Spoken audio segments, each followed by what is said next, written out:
امام بخاری روایت کرتے ہیں کہ ہشام ابن عروہ اپنے والد سے نقل کرتے ہیں کہ عائشہ رضی اللہ عنہا فرماتی ہیں اللہ کے رسول نے ان سے جب وہ 6 یا 7 سال کی تھی انگیجمنٹ کی، اور جب وہ 9 یا 10 سال کی تھی تو نکاح پورا ہوا، اور پھر وہ اللہ کے رسول کے ساتھ 9 سال تک رہی۔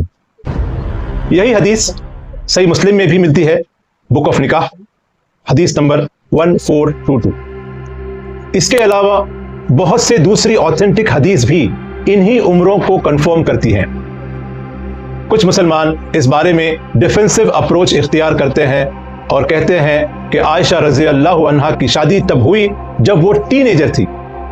اگر مسلمان اپنی تاریخ اور اسلام سے واقف ہوتے تو انہیں عائشہ رضی اللہ عنہا کی عمر کے بارے میں صفائی دینے کی ضرورت نہیں پڑتی۔ ان کی شادی کی عمر کو بڑی ثابت کرنے کا دعویٰ خود اپنی بے چینی اور اپنی انسیکیورٹی کا اثر ہے، نہ کہ سچائی کو تلاش کرنے کی صحیح کوشش۔ یہ مسئلہ آج کے دور میں ایک ایشو کیوں بن گیا ہے، جبکہ اس وقت جب شادی ہوئی تھی اس پر کوئی کرٹیسزم نہیں ہوئی، نہ ہی 19ویں صدی تک یہ کوئی ایشو تھا۔ پروفٹ کی زندگی کے دوران ان کے دشمن کوئی بھی طریقہ استعمال کرنے کی کوشش کرتے تھے تاکہ انہیں نقصان پہنچایا جا سکے۔ انہیں کبھی جادوگر، کبھی شاعر، کبھی پاگل، کبھی نجومی کہا گیا۔ ان کے خلاف جنگیں لڑی گئی، ان کو قتل کرنے کی سازش کی گئی۔ عائشہ رضی اللہ عنہا پر ایکسٹرا میرٹل افیئر کا جھوٹا الزام لگانے کی کوشش کی گئی، جسے واقعہ افک کے نام سے جانا جاتا ہے۔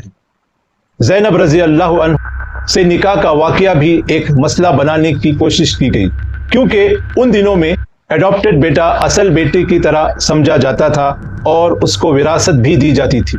اللہ کے رسول کے دشمن ان کے خلاف کوئی بھی موقع کا فائدہ اٹھانا نہیں چھوڑتے تھے، لیکن انہوں نے کبھی اس مسئلے کو ان کے خلاف استعمال نہیں کیا۔ بعد میں اسلامک ہسٹری میں بھی کبھی اس ایشو کو کسی نے استعمال نہیں کیا۔ تو سوال اٹھتا ہے، اگر واقعی عائشہ رضی اللہ عنہا کی شادی کی عمر میں اختلاف ہوتا تو اللہ کے رسول کے زمانے کے دشمن اس کو ان کے خلاف کیوں نہیں استعمال کیے، اور یہ مسئلہ صرف 19ویں صدی کے بعد کیوں اٹھایا گیا؟